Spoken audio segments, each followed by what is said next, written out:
So to finish up the paperback cover creation process, I want you to take note of two things. Number one, on the calculator, there's a part where we have the full cover dimension. This is also visible on the picture format I told you we're going to be using. So you see here we have 11.448 on the width and then height 8.75, right? Take note of that 11.448, 8.75.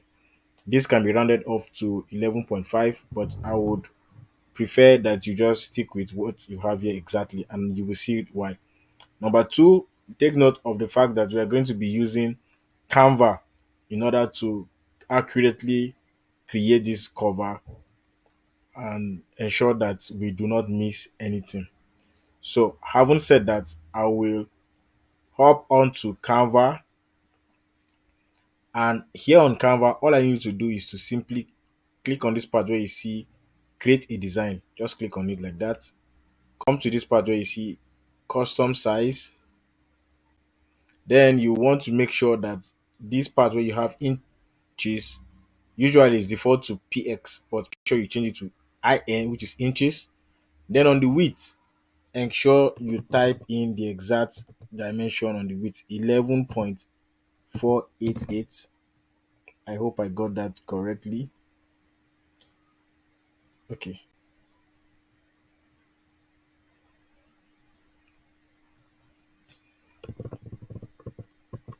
11.448. Then on the height, it's 8.75. When you do that, you now click on create new design. So it's going to now open up a new page like this. Just wait for it to come up.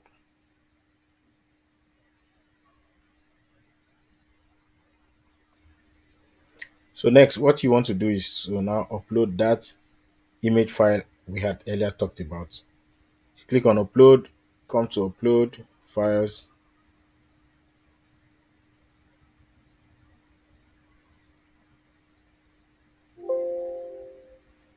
then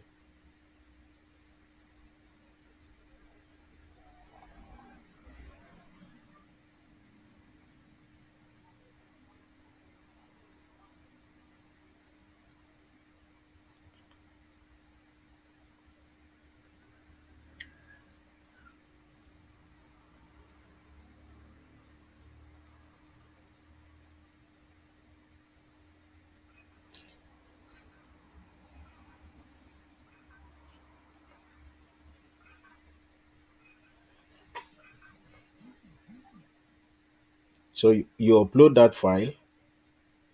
Remember the image file I told you that we're going to be using here on Canva. That's what you're going to upload. So when you upload, you click on it, it's been added here, like you can see.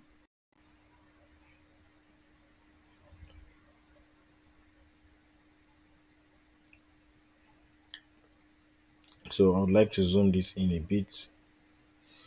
Okay, I think this is better.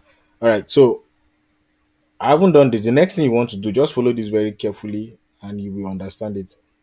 Click on this picture here. Then all you need to simply do is to drag, just drag to the edges like this and drag to the edges like this. You see, once you do that, everything perfectly fits. So if you look carefully on this, you will see that there's a set of instructions here that you need to follow. We'll not waste more time on that, but just to give a summary, on this right side, we'll put the front cover and make sure that it aligns perfectly with the white space and also the red space here. And on this left side, we'll put the back cover and it follows suit with how the front cover is. And then this yellow part is where the barcode will be inserted. So whatever design you do, make sure that there is some space for the barcode. And this middle part will be for the spine. In the case of this book, the spine is going to be very tiny which is actually not a good thing if you are intending to put this book in the shelf. So because of the size of the book, it's just 79 pages, and that's why the spine is tiny. So in other words, this book may not need a spine. But if you are designing a book that actually has a spine that is like 200 pages, 150 pages and above, you would want to also work alongside this spine. Now, what I will need to do is now upload the covers, front and back covers.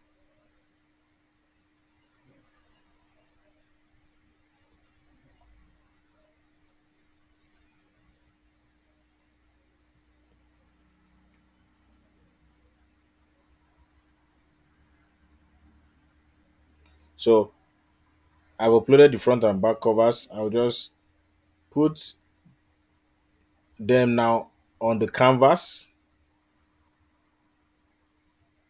So this is the front. I'll just drag like this. It's just all you need to do is just drag and make sure that it is aligned to this part. You see what I'm doing there. Now, the idea is that when you put your cover, make sure that no part where a text actually is comes near or comes to stay on top this red line. So the essence of these red lines is that your text on your cover should not get in that part. However, your cover is meant to be wide enough to go at least beyond the trim size by some inches, right? So something like this will work, so that when the book is now trimmed, it fits properly. But make sure that the text on your cover do not come to the edges, right? So I'll upload the back cover as well. I'll do the same thing, bring it to the edge like this, and then drag. Yes. So remember that this particular book will not require a spine. So I'll just adjust to ensure that I cover the space in between the front and the back cover, because I definitely will not be needing or using a spine. So I haven't done that. Now, how do I know if this text is not obstructing the location or the position of my barcode? All I need to do is click on this back cover. Then you see this fading or transparency tool here on Canva. Click on it and then adjust this downwards. You're going to now see where your barcode should be. You see it fits properly on the sides. And then if you can see that the text on the back cover, it's well inside the white spaces where the exact text should be. Your text should not exceed these white spaces for the front, and the same thing with the back as well. So I'll just do that to be sure as well for the back. If I reduce the transparency, you see that every text required for this is well set for publishing. So I'll just adjust this again, make sure that transparency is set back to 100, and then before I export this for publishing, I would need to delete the template that I have put on this design. So what do I do? Right click on either the front or the back cover, come to layout, click on send to back like this, and then I am able to see this template, which I will click and then delete. So with this now, I have my cover well designed for paperback. So all I need to do to finish up this setup is to save this as a PDF file. So I'll click on share, then scroll downwards to download, then change the file type from PNG to PDF, print or standard. Either will work, but you can still go with print for best quality purposes, right? So you can also choose to flatten the PDF if you want to, but That is just that for that. So click on download, and once this is downloaded, you have the perfect PDF cover for your paperback that will be accepted on one attempt. Trust me.